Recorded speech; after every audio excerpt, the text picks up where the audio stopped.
Glória a Deus. Abra comigo sua Bíblia no Antigo Testamento, livro do profeta Isaías.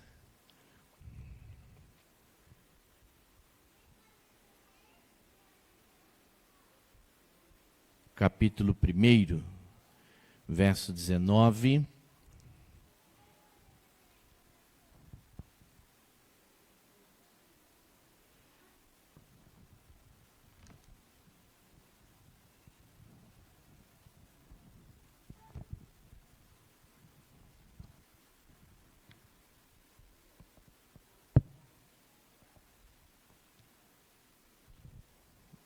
Livro do profeta Isaías, no capítulo 1, no verso 19, o melhor de Deus é o tema desta mensagem.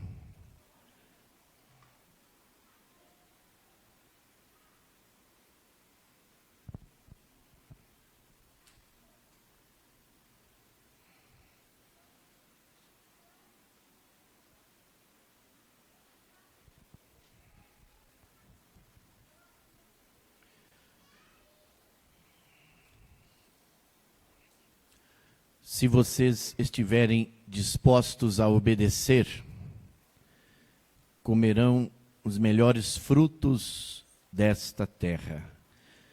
Se vocês estiverem dispostos a obedecer, comerão os melhores frutos desta terra. Amém? Vamos orar. Senhor, obrigado por esta palavra, obrigado por esta promessa, obrigado pelo teu Santo Espírito que está vivo e falando a vida da tua casa, da tua igreja, que somos nós, teus filhos e filhas. Nós queremos pedir permissão, a iluminação do Santo Espírito para esta palavra, para que estejamos com os nossos ouvidos atentos a ouvir, obedecer, e que o Senhor despreocupe a nossa mente de tudo aquilo que não seja a tua palavra, a revelação da tua vontade, a inspiração da tua verdade. Que o Senhor nos perdoe os pecados, assim como nos desafia o profeta Isaías, e assim estejamos no centro da tua perfeita, soberana vontade. Derrama sobre nós entendimento, clareza, desarma-nos, tira todo esse espírito de resistência, que a voz que possamos ouvir seja a voz do teu Espírito falando claramente e fortemente à igreja. Para que isso ocorra, que Jesus, o Cristo Nazareno, cresça e eu, pastor Douglas, diminua. Eu te peço em nome de Jesus, para a glória de Deus Pai. Amém. Nós temos esse tema apresentado aqui pelo profeta Isaías, o melhor de Deus, no verso número 19. Tema este também que fora apresentado por Tiago na sua epístola, quando nos diz no capítulo 1 que tudo procede de Deus, tudo que vem de Deus, emana do Pai, do coração de Deus, vem de Deus. E Tiago diz que tudo que vem de Deus é bom. Creio eu que inspirado por essa palavra do profeta Isaías. É muito interessante percebermos que o profeta Isaías, também chamado de profeta messiânico, por se assemelhar muito às profecias messiânicas, anunciando Jesus, a vinda do Salvador. Tanto é verdade que o livro do profeta Isaías contém 66 capítulos, o equivale a dizer uma Bíblia toda só no livro do profeta Isaías, semelhante aos 66 livros de toda a Bíblia. E é bem dividido, assim como é na Bíblia. E o profeta, e por essa razão, o livro do profeta Isaías é também considerado o Evangelho de Isaías, pois anuncia as boas novas do reino. E Isaías faz isso de uma maneira tríplice, porque ele é o único profeta que anuncia Deus como juiz, o justo juiz. Anuncia Deus como servo e anuncia Deus como consolador.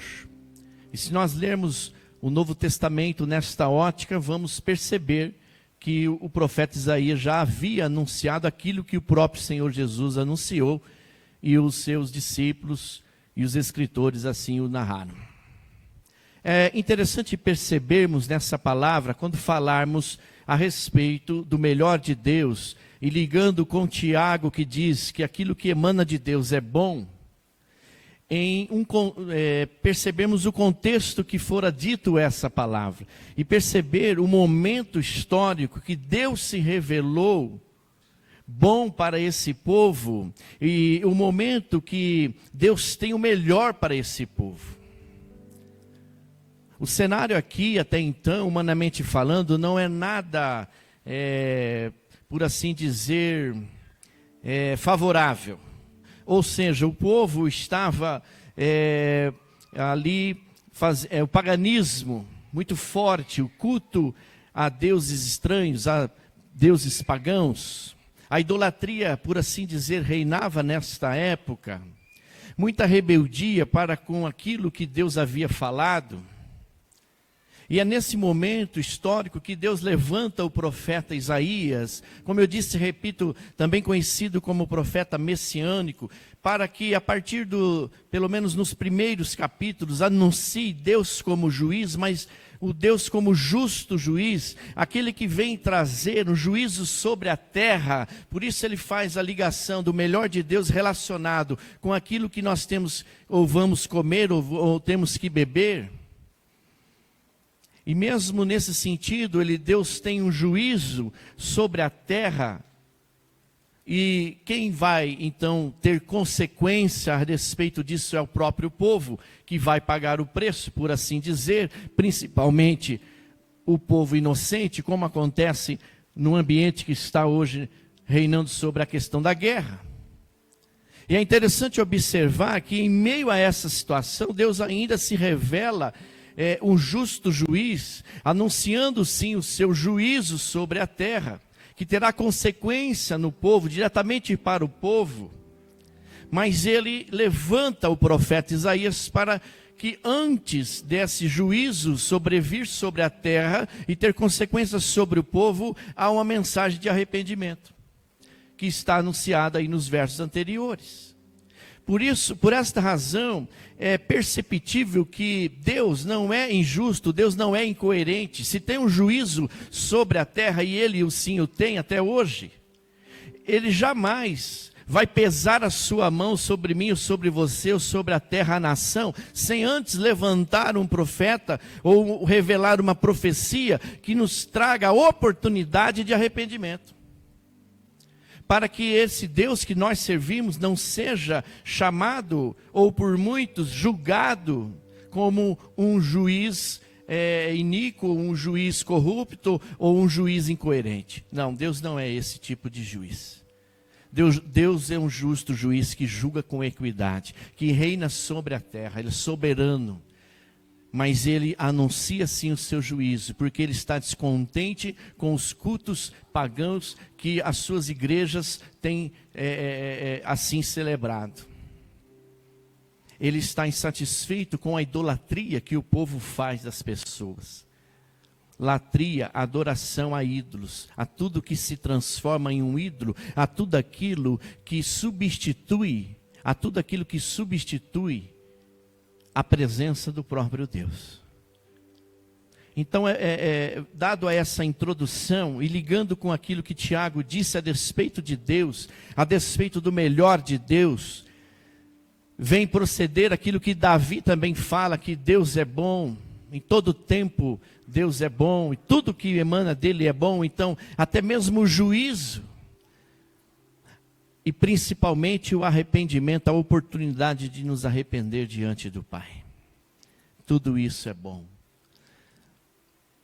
Hoje nós estamos vendo que muitas coisas caminham para a busca da excelência. As empresas, por exemplo, trabalham para conquistar aquele tal de selo de qualidade. E a gente olha para a vida da igreja e a gente também olha para a palavra de Deus e a gente percebe que Deus, Ele não exige, Ele não aceita, por assim dizer, nada menos daquilo que é excelente da nossa parte. Um culto excelente, uma adoração excelente, um dízimo excelente, uma participação na Santa Ceia excelente. Porque tudo o que Deus faz é bom, e nós podemos dizer, tudo o que Deus faz é excelente. É ou não é? Eu acredito que o adjetivo bom, na ocasião, poderia ser assim, aquilo que o narrador encontrou para exemplificar a excelência, aquilo que Deus tem de melhor. Porque definitivamente Deus é bom. E tudo que Ele faz é bom. Ainda que a gente não entenda, ainda que a gente não compreenda. Mas veremos na narrativa de hoje que a única coisa que Deus pede para mim e para você é obedecer. E eu fico pensando nesse tema, e perceber que o melhor de Deus não está ainda por vir, mas o melhor de Deus já está entre nós. E eu fiquei pensando, o que seria então o melhor de Deus? Pois tudo o que Deus nos dá é bom, por exemplo, família, igreja, saúde, inteligência, oportunidades, a salvação, os amigos, os irmãos da igreja, os discipuladores, os líderes. A própria vida já é o melhor, sim ou não? Jesus veio para anunciar esta vida, Ele mesmo veio trazer esta vida, e vida zoe, do grego vida plena, vida em abundância. Então, se olharmos para a nossa vida, vamos perceber que nós já temos recebido o melhor. Talvez você não esteja recebendo aquilo que você pediu ou está pedindo, mas eu tenho certeza que o básico nunca lhe falta. É ou não é?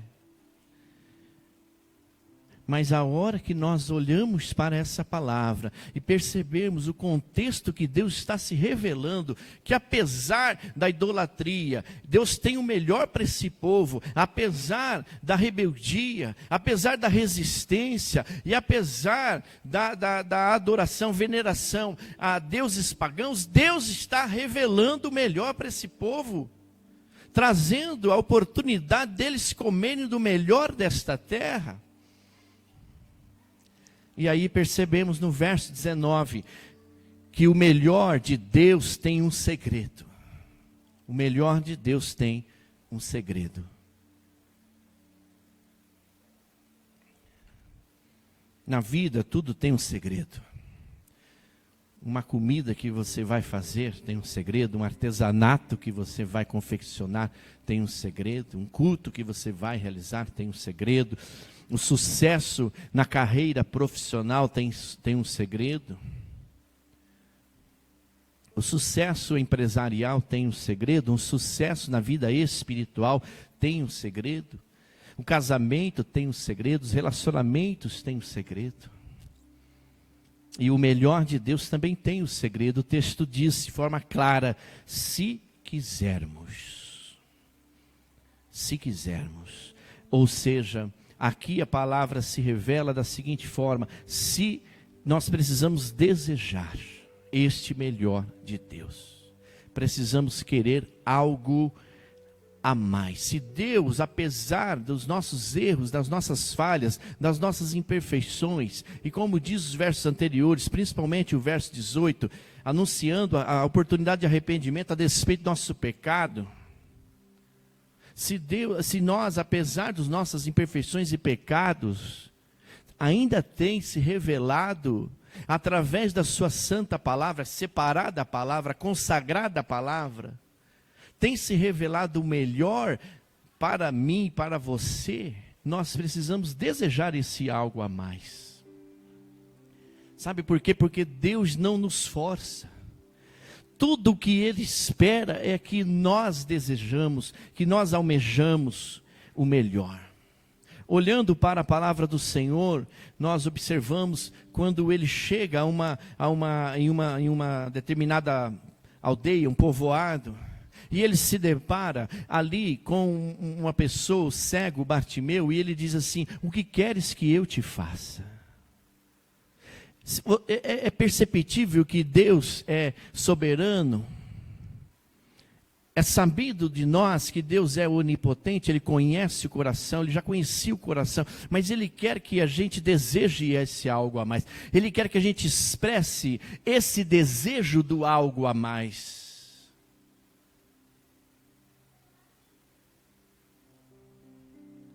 O que queres que eu te faça nesta manhã? É interessante que é o próprio Deus que desperta em nós esse querer e provoca em nós esse realizar. Alguém anote aí, por favor. É o próprio Deus que desperta em nós o querer e oportuniza-nos o realizar. A partir de nós, tudo começa em nós. Há um cântico um cântico congregacional, que em sua letra diz: a começar em mim. Quebra corações. Deixemos que Deus desperte em nós esse querer, para que o Espírito Santo de Deus provoque em nós esse realizar deste melhor desta terra, apesar dos pesares, apesar do que fazemos, do que não fazemos, que desagrada ao nosso Deus. Permitamos ao Espírito Santo que desperte em nós este querer e realizar, receber o melhor de Deus e realizar o melhor para Deus. Amém, amados? Eu percebi, ao ler este texto novamente, nesta ótica, que nós também precisamos querer deixar algumas coisas que nos afastam de Deus. Haja vista o contexto dessa mensagem. Por exemplo, querer deixar o pecado, ou seja, permitir que o Espírito Santo corrija a nossa rota, que nos alinhe a nossa vontade com a vontade de Deus. É preciso querer isso. Querer deixar o pecado, querer receber uma bênção. É comum as pessoas, de uma forma idolátrica, existe essa palavra, de certa forma revelando uma idolatria. Você vai na igreja, vocês oram por mim. Eu oro por você, você ora por mim, como se fosse uma barganha. Quando a Bíblia diz que é nós que devemos que orar por nós. Que Jesus fala para os discípulos: vocês não estão recebendo porque vocês não estão sabendo pedir. Aí um dos discípulos diz para Jesus: mestre, nos ensina a orar.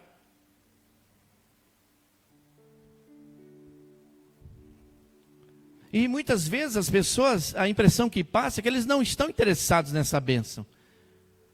E nós precisamos querer essa bênção, precisamos pedir esta bênção, este algo a mais. Nós precisamos fazer isso, ainda que ninguém ore por nós, que não é o caso. Jacó, por exemplo, ele queria tanto uma bênção, que ele lutou com Deus. Diga agora no seu coração: Senhor, eu desejo, Senhor, receber o seu melhor.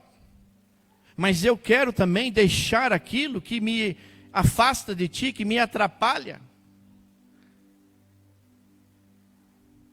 Que me afasta de Ti, me afasta dos meus irmãos. Que me afasta da Tua palavra, que me afasta do centro da Tua vontade. Por isso, meus amados e minhas amadas, o melhor de Deus tem um segredo. Nós precisamos desejar, querer algo a mais. Ainda no texto, o melhor de Deus tem uma condição, verso 19.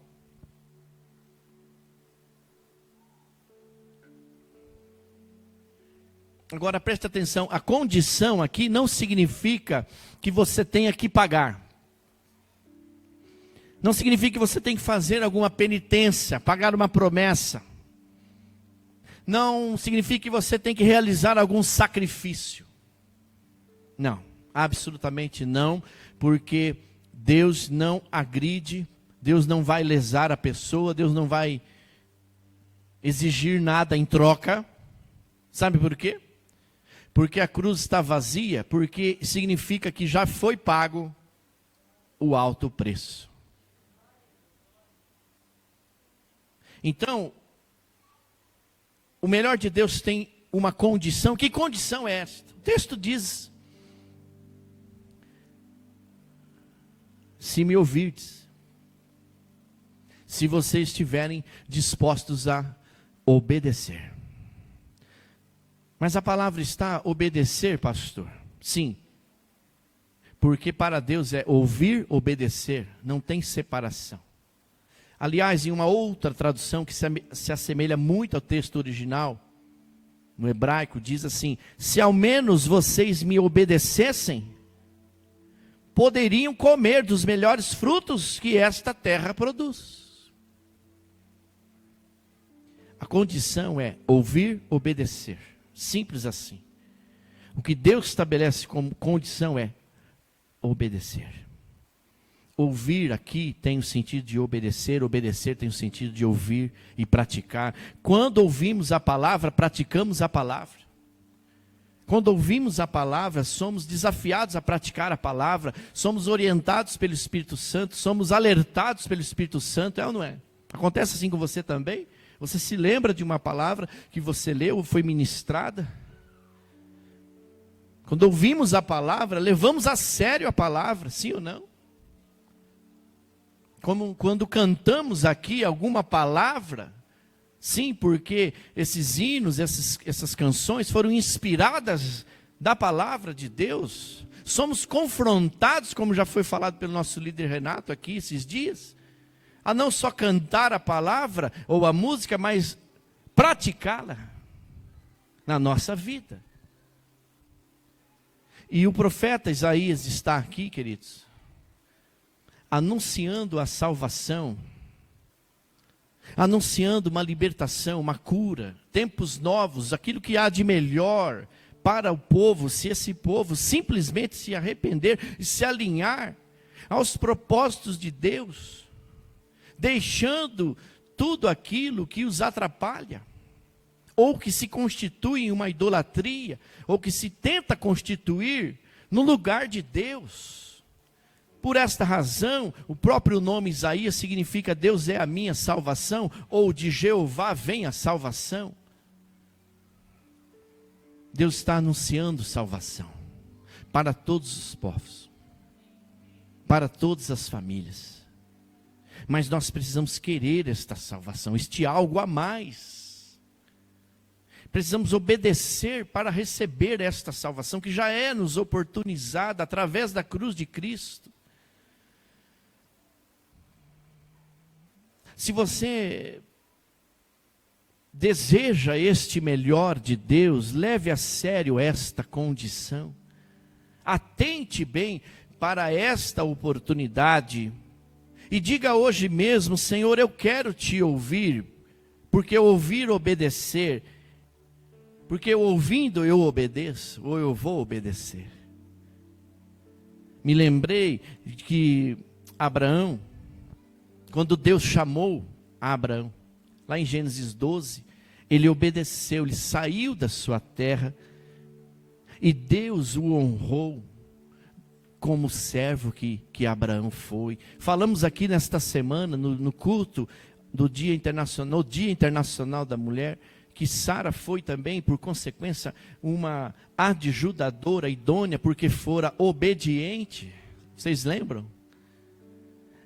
Aquilo que Deus tinha de revelação para e através do seu esposo.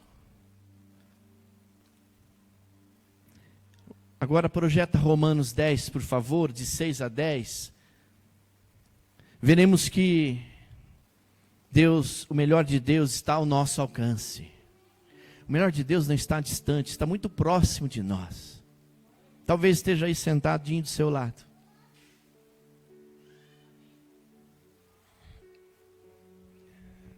Romanos 10, de 6, vamos ler de 6 a 10, aqueles que quiserem e puderem.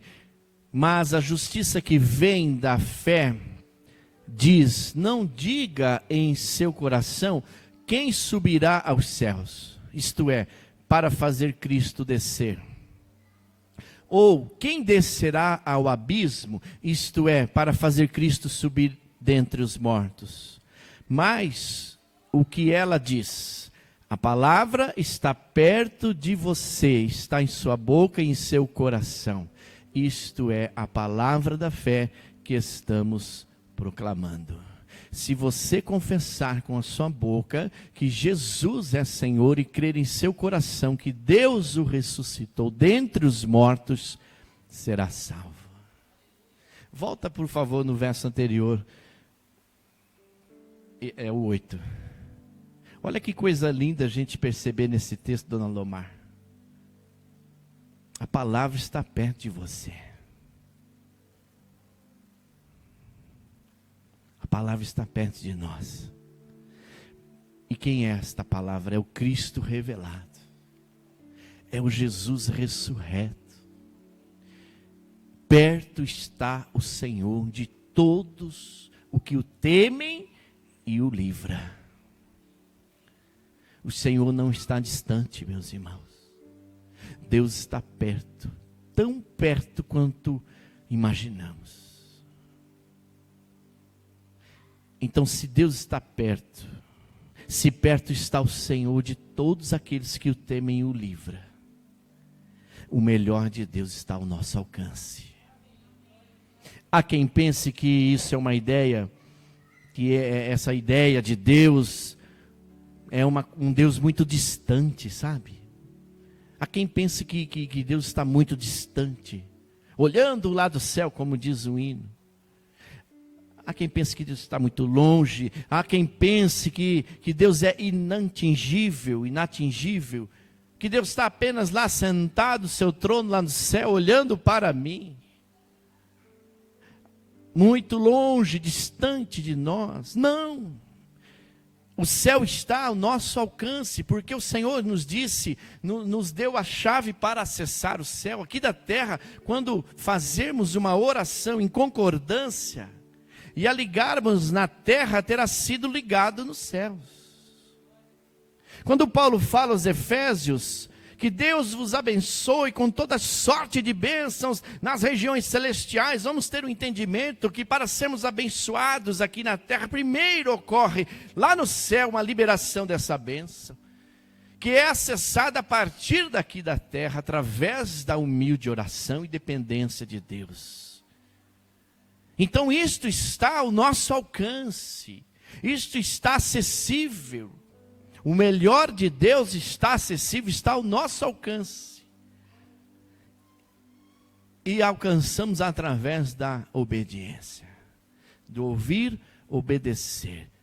Alcançamos através de querer algo a mais, desejar, buscar isso. Pedir que orem por nós, para que possamos alcançar essas ricas misericórdias, como foi anunciado pelo presbítero Johnny no início do culto, que são as causas de nós não termos sido consumidos, porque Deus colocou o coração dele na nossa miséria. Misericórdia. Há quem ache que o melhor de Deus é para um grupo seleto de pessoas. Há quem pense que somente nós cristãos temos uma oração que tem poder. Vocês são crentes, então vocês oram porque vocês têm o poder. Há quem pense que o melhor de Deus são somente para pessoas privilegiadas. Mas aqui, na palavra de Deus, não está dizendo isso.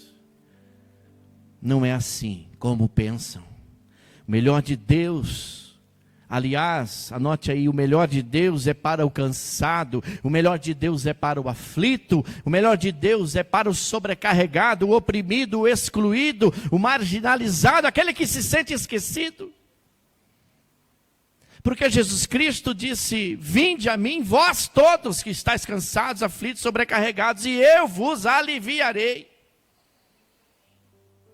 Este alívio é o melhor de Deus para mim hoje, para você amanhã. Para aquele que está marginalizado, não é só à beira de uma calçada, uma sarjeta, mas às vezes dentro da igreja. Ou às vezes à beira do caminho, na sua família. Se sente excluído. O melhor de Deus é para esse público também, se me entendem? Aquele que se sente esquecido. O melhor de Deus é para todo aquele que crê. Você crê? O melhor de Deus é para você. Porque perto está o Senhor de ti. Porque Ele levanta o seu rosto sobre ti e te dá paz. Paz não é só ausência de guerra, de luta, de provação, de privação. Não, paz é a certeza de que em meio à luta, em meio à guerra, em meio à batalha, nós vamos ter paz, nós vamos ter confiança, esperança. De vencermos, de superarmos. É a certeza de algo a mais. Isso não é o melhor de Deus?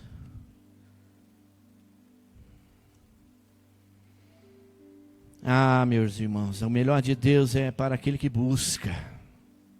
E quando a palavra de Deus diz, queridos, buscar-me-eis e me achareis. Quando me buscardes de todo o vosso coração. De todo o vosso coração significa de toda a vossa vontade. Com todo o vosso entendimento, seja ele pequeno que for. Com toda a vossa dedicação. Com toda excelência. Buscar-me-eis e me achareis, uma promessa, o melhor de Deus. O melhor de Deus é para aquele que crê, como nós já falamos, aquele que se dispõe a receber. O Senhor de Deus, o Senhor nosso Deus tinha uma missão para um grande servo, mas ele disse assim: dispõe-te agora. Várias vezes na Bíblia nós vamos encontrar, meus irmãos amados, esta expressão de Deus para o seu povo, ou para o seu servo. Dispõe-te agora. Vai até a casa do oleiro, observa lá o oleiro trabalhando, como que é feito o trabalho. Será que eu não posso fazer isso com o povo, com a nação de Israel, com o povo que eu escolhi? Um povo de propriedade exclusiva, minha. Raça eleita, sacerdócio real. Será que eu não posso desfazer esse povo e fazê-lo novamente da forma como eu desejo? Mas é preciso nos dispor agora, em obediência, em submissão, em atenção ao que Deus já está falando, já falou à sua igreja. E desejar este melhor de Deus para nós, apesar de tudo. Porque a realidade de lá de Isaías não é muito diferente da realidade de hoje. O povo continua idolatrando falsos deuses. Não apenas ídolos, mas há quem idolatre família, pastores, uma casa, um carro, uma propriedade, uma empresa, um dinheiro.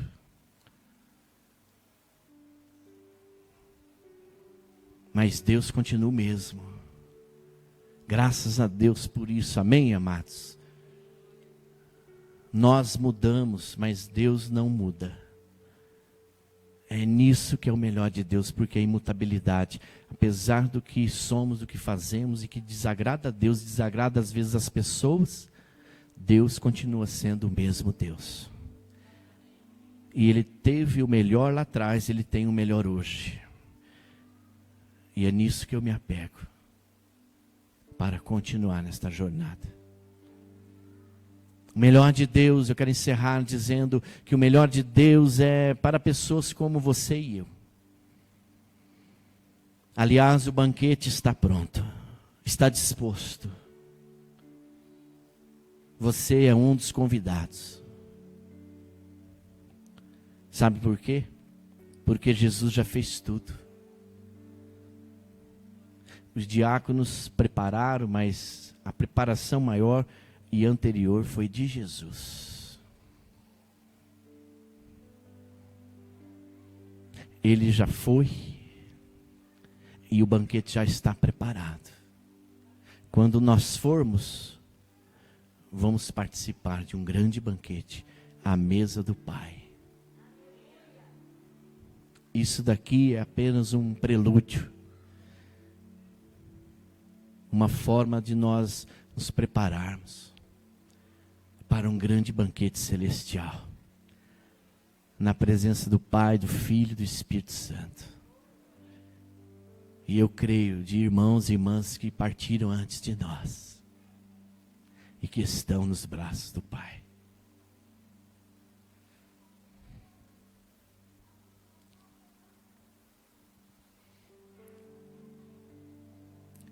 O banquete está pronto. Basta agora você dizer: eu vou me sentar à mesa do Pai. Vamos orar.